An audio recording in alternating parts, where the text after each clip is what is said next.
अगर आप class 10th में हो तो इस वीडियो को अभी सेव करो. Let's start 100 question series. Question number 43.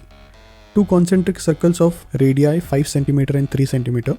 Find the length of the chord of the larger circle which touches the smaller circle. Very interesting question. Let's start. So look at the diagram. Here are two concentric circles are there. One is smaller circle and one is larger circle. Now look at AB. So AB is actually acting as a tangent for the smaller circle, and same AB line segment is acting as a chord for the larger circle. This is important.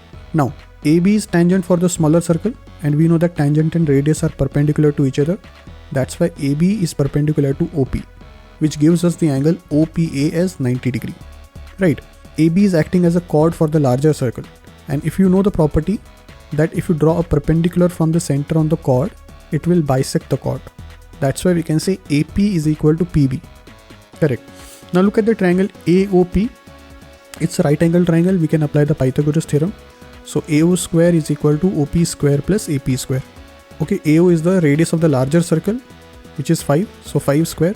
OP is the radius of the smaller circle, which is 3. So 3 square plus AP square. So AP is the only unknown. 5 square 25. 3 square 9. 25 minus 9 is 16. So if you take square root, you will get AP is equal to 4 centimeter.